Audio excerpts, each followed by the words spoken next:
Welcome back, everybody, to another deep dive. Today we're going to be focusing on a story out of Bangladesh. Okay. And specifically the case of barrister Sheikh Hasina.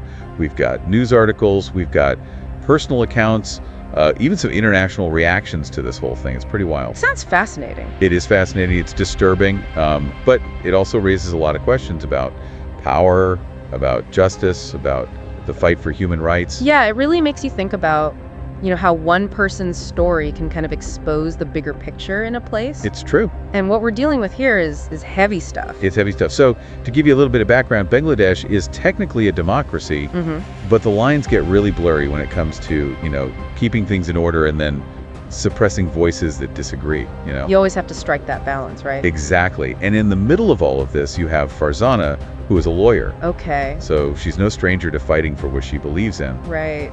But things take a really dark turn when she finds herself the victim of an attack. Oh, wow. That leaves her physically and emotionally scarred. And we're not talking about just a random assault here. What happened? We're talking about a late-night arrest by 200 officers from the Rapid Action Battalion. 200 officers? Yeah, it's hard to even imagine that many people descending on you. I know, that's wild. It's like a scene out of a movie. It's like a full-on raid, Right. And for those who maybe aren't familiar with the RAB, they're better known as the RAB. Right. They've got a pretty complicated history in Bangladesh, right? Yeah, they were formed to deal with, some pretty serious crime, terrorism, that sort of thing. Yeah. But there's always been controversy around how they operate. A lot of human rights groups have accused them of some really serious stuff: extrajudicial killings, disappearances, torture. So, before we even get into the specifics of Farzana's story, the fact that RAB is involved, yeah, that's a red flag. is already a huge red flag. And her account of what happened during that arrest is really disturbing. She says she was blindfolded right away, which is already terrifying. Oh, yeah, you're completely vulnerable. Completely vulnerable. And then she was subjected to physical and verbal abuse. It's just awful.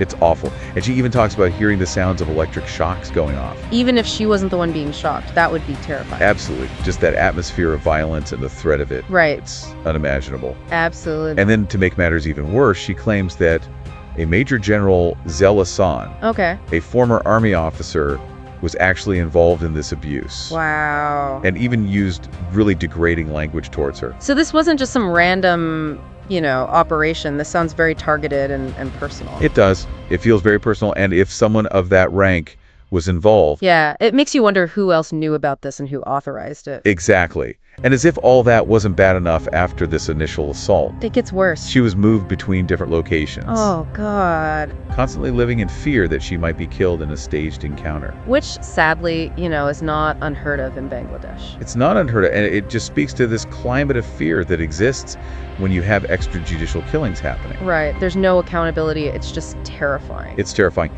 And then, as if things couldn't get any worse, she says she was coerced into lying to the media. Oh, no. About what happened? About the entire ordeal. Basically forced to participate in a cover-up. So they're not just trying to silence her, they're trying to manipulate her into being part of their lives. Exactly. It's a classic tactic to control the narrative, right? Totally. It's about protecting those in power and preventing the truth from coming out. And, it makes you think, how often does this happen? I'm sure more than we know.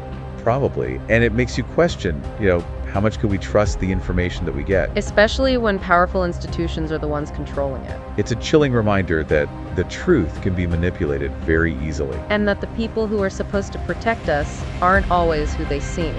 It's a lot to unpack. Now, this whole case went from being a local incident to gaining international attention. Okay, how did that happen? And a big part of that was because of this very unexpected figure. Okay, who? Former U.S. President Donald Trump. Wow, Donald Trump. Donald Trump. He publicly condemned the events. He demanded justice for Farzana, even criticized the Bangladeshi government led by Sheikh Hasina. It's not every day you see a former U.S. president getting involved in something like this so specifically. It's not. What do you think was behind Trump's interest in this whole thing? It's really hard to say for sure what his motivations were. Some people say it was genuine concern for human rights. Right. Others think there might have been some political strategy involved. I mean, he was a very polarizing figure. Absolutely. So people are always going to question his motives. But regardless of his intentions, the fact that he spoke out about this case, it put a spotlight on it that it wouldn't have had otherwise. Yeah. And that kind of international attention can be a powerful tool for holding those in power accountable. So in a way, even if his motives weren't entirely pure, right, his involvement might have had this positive, unintended consequence. It's possible. Of, bringing this story to a global audience and putting pressure on the Bangladeshi government to actually address these accusations. Yeah, it's a complicated situation for sure. But one thing's clear, Farzana's case touched a nerve. Yeah. Both inside Bangladesh and beyond. It definitely did. We'll be right back after a quick break with more on this fascinating and disturbing case. This is The Deep Dive. Yeah, it's just wild how one story can expose so much, Right. about a country's system. We talked about Farzana's experience, the rap being involved. Right. But there's this whole other layer of unsettling stuff. The cover-up? Yeah, the alleged cover-up after being moved around. She ends up at the Arbel headquarters in Patanga. Okay. And this is where they really start trying to control the narrative.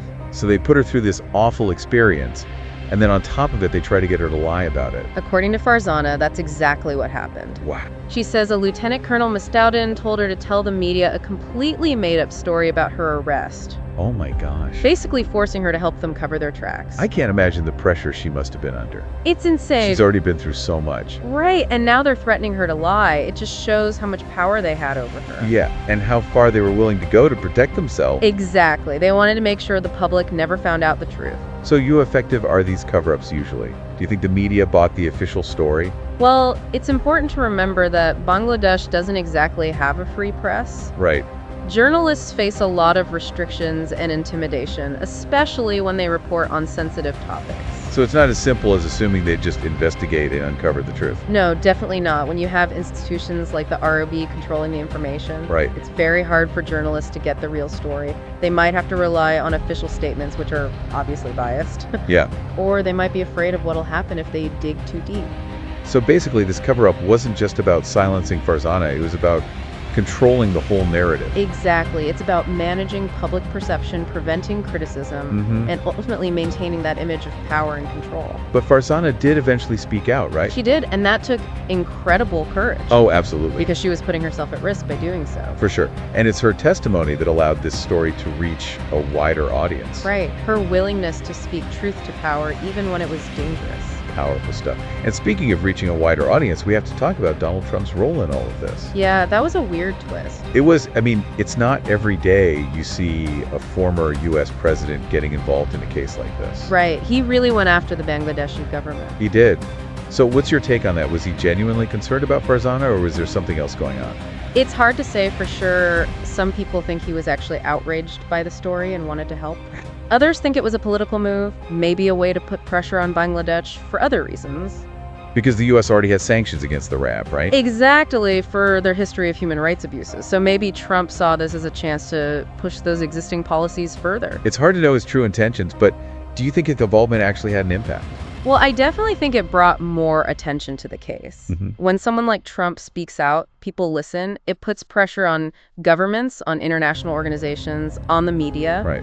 So even if his motives weren't pure, Yeah. he might have accidentally helped raise awareness and push for accountability. I guess you never really know how these things will play out, but the important thing is that Farzana's story is being told. Exactly, and it's forcing us to confront these issues of power, corruption, and impunity. And how easily human rights can be violated. Right, it's a reminder that these things happen everywhere, not just in faraway countries. It's true. We tend to think these things happen over there, but injustice can happen anywhere. Absolutely, so we have to stay vigilant and keep fighting for what's right, no matter where we are. Well said. We've covered a lot today. The details of Farzana's experience, the cover-up attempt, the RAB, Donald Trump. Right. It's a lot. It is, but there's one more aspect of this story we need to talk about. Okay. And it's a particularly sad one, the passing of Farzana's father. Oh yeah, it's just heartbreaking. And it shows how the impact of these events Right. goes way beyond the immediate victims. It really does. It affects families, entire communities. It's a ripple effect of trauma. Yeah, it really drives home the point that, these violations aren't just about numbers and statistics. Right. We're talking about real people with families and lives, and they're the ones who suffer the consequences. Absolutely. And in this case, the stress and the pain of the situation, it was just too much for Farzana's father. He ended up having a stroke and passing away. That's just awful. It makes you realize that this isn't just about, abstract concepts like human rights. Yeah. It's about real people whose lives are shattered by these events. Exactly, and it's important to remember that Farzana's story is just one of many. Right. There are countless other people in Bangladesh and around the world who face similar situations. But they don't get the attention. They don't, and their pain is just as real. It's a reminder that we can't just focus on the big cases, Yeah. We have to address the underlying issues that allow these things to happen in the first place. Exactly, and that's where you start looking at the bigger picture in Bangladesh. Okay. They have a history of political instability, corruption, a powerful military. Yeah. All those things create an environment where human rights can be easily violated. Especially when those in power feel threatened. Exactly. They want to silence any opposition. So even though Farzana's case is horrific in itself, Right. it also points to these deeper problems within Bangladesh's system. Absolutely. And it raises a really important question. What's that?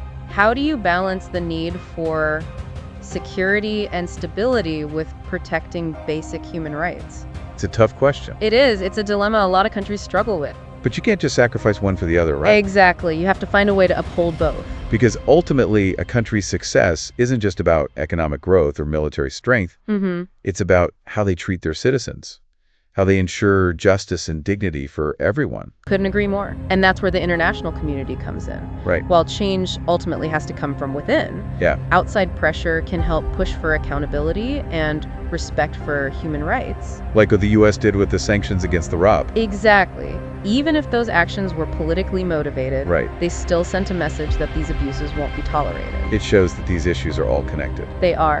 What happens in one country can affect the whole world. So what can our listeners do to help? Well, first of all, stay informed, read about these issues, learn what's happening in different parts of the world. Knowledge is power. It is. And then you can start taking action. Support organizations that are working to protect human rights. Bonnie Volunteer, spread the word. Exactly. And don't underestimate the power of your own voice. Mm-hmm. Talk to your elected officials, write to newspapers, use social media to raise awareness. It's a reminder that we're not helpless. We can all make a difference. Absolutely. Even small actions can contribute to a bigger movement for change. Well said. As we wrap up our deep dive into this case, Yeah. I hope you're not just outraged by what happened, Mm-hmm. but also hopeful that things can change. That's what we need to hold on to, that hope and that determination to keep fighting for a better world. Absolutely. Thanks for listening, everyone, and we'll catch you on the next deep dive.